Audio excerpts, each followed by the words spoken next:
The judges when everyone did what was right in their own eyes. Samson, Deborah, Gideon, and more. Over the course of Israel's history, the period of the Judges, which is documented in the book of Judges of the Hebrew Bible, was a period that was both emotionally and spiritually volatile. It was a period of time that was characterized by cycles of sin, oppression, repentance, deliverance, and relapse. This period of time covered roughly the time period from the death of Joshua to the rise of the monarchy under Saul. This age was characterized by a moral and societal disarray that is encapsulated in the refrain, "In those days there was no king in Israel. Everyone did what was right in his own eyes." After entering the Promised Land under Joshua's leadership, the Israelite tribes did not succeed in completely driving out the Canaanite nations, as they had been instructed to do on the previous occasion. As a result of this disobedience, successive cycles of idolatry and compromise were established. As a consequence of this, God would permit the countries that are Israel's neighbors to mistreat them as a sort of judgment. They would cry out in reaction to their suffering, and God, in His kindness, would send up a judge, a deliverer who would rescue them from their enemies and bring them back to some form of faithfulness, at least temporarily. This would happen in response to the people's suffering. The judges in question were not kings, and they did not exercise authority over a unified nation in the same manner that subsequent rulers would. As an alternative, they were regional leaders who were frequently selected by God for certain deliverance assignments. The stories they tell shed insight on both the divine involvement and the fragility of humans. Deborah, a prophetess and the only female judge recorded in the Bible, is considered to be one of the earliest and most notable judges. Her leadership at a period in which Israel was forced to endure oppression at the hands of the Canaanite king Jabin and his general Sisera was both courageous and prescient. Under the shade of a palm tree, Deborah presided over a court and provided the people with advice and judgment. As soon as the moment arrived to fight the adversary, she called for Barak, the individual whom God had selected to lead the army. It was only under the condition that Deborah would join him that Barak agreed to the proposal. In spite of this, she made a prediction that the glory of the victory would be bestowed upon a female. The fulfillment of this prophecy occurred when Jael, a lady from Kenite, proceeded to kill Sisera by inserting a tent peg through his head as he was sleeping in her tent.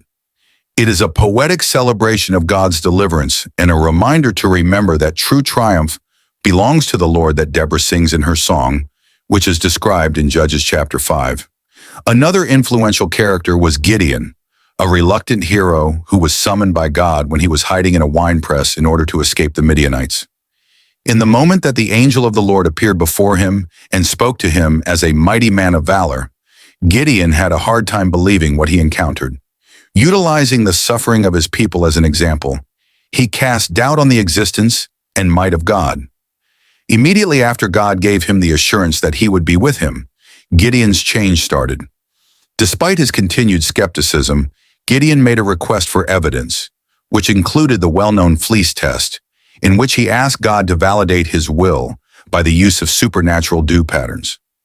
In the midst of Gideon's weakness, God came to him and delivered him victory with only 300 soldiers.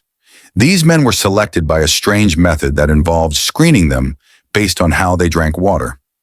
With this little force, which was not armed with swords but rather with trumpets, jars, and torches, Gideon was able to completely defeat the massive Midianite army, demonstrating that the Lord was the one who was in control of the conflict. The legacy of Gideon, on the other hand, became more difficult as time went on. In spite of the fact that he declined the position of king, he fashioned a golden ephod that served as a trap for Israel, and the numerous kids he had from a number of different spouses planted the seeds for future conflict. Samson is often considered to be the most well-known judge, renowned for his extraordinary physical strength as well as his terrible weaknesses. From the moment he was born, Samson was destined to be a Nazirite. He was dedicated to God by taking a series of vows, which included refraining from drinking alcohol, avoiding contact with the deceased, and not cutting his hair. Even though his hair was a sign of his commitment, his strength came not from his hair itself, but rather from the Spirit of the Lord working through him. A dichotomy of supernatural empowerment and personal recklessness, Samson's narrative highlights both of these aspects. Despite the fact that the Philistines were Israel's adversaries, he frequently mingled with ladies from that nation. Both his marriage to a Philistine lady and his later connection with Delilah ended in tragedy. His marriage to the Philistine woman was terrible. After receiving a bribe from the Philistines, Delilah was able to convince Samson to share the secret to his enormous power. God's power was taken away from him when his hair was chopped, and he was thereafter taken captive, blinded, and imprisoned.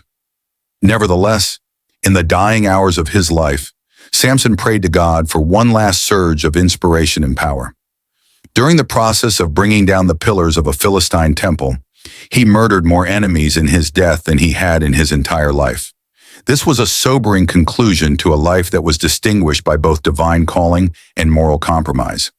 Other judges, such as Ehud, a left-handed deliverer who was responsible for the assassination of the Moabite king Eglon, Jephthah, a warrior with a tragic vow that resulted in the death of his own daughter, and Othniel, the first judge, whose story is brief but is known for his righteousness, also played pivotal roles in the events that transpired.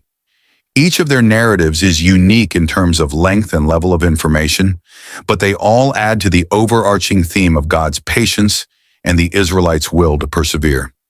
The heroes that are shown in the book of Judges are not presented in a flawless manner. As an alternative, it provides a straightforward and accurate depiction of defective persons that God employs in order to accomplish his objectives. Tribalism, moral relativism, and idolatry blossomed in the lack of centralized leadership, which led to their widespread prevalence. In addition to serving as a historical record, the cycle of revolt, oppression, repentance, and deliverance serves as a theological warning. As the book draws to a close, the narratives become progressively more ominous and unsettling.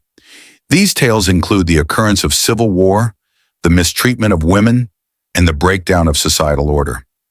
These narratives emphasize the importance of having a national identity that is unified and under God's sovereignty, as well as having a virtuous leadership, not because monarchy is intrinsically holy, but rather because the chaos that resulted from everyone doing what they believed to be good in their own eyes was unsustainable. The yearning for a ruler begins to come into being. In conclusion, the time period of the Judges demonstrates that human leaders, regardless of how powerful, clever, or courageous they may be, are unable to completely liberate a people from the shackles of sin and disorder. This paves the way for the establishment of the monarchy, which will initially be led by Saul and then by David. But even these two men will not be able to resolve Israel's most pressing problems. The narrative implies that the genuine judge and deliverer must be someone who not only is able to rule openly, but also has the ability to transform our hearts. Thanks for watching. Don't forget to like and subscribe to our YouTube channel.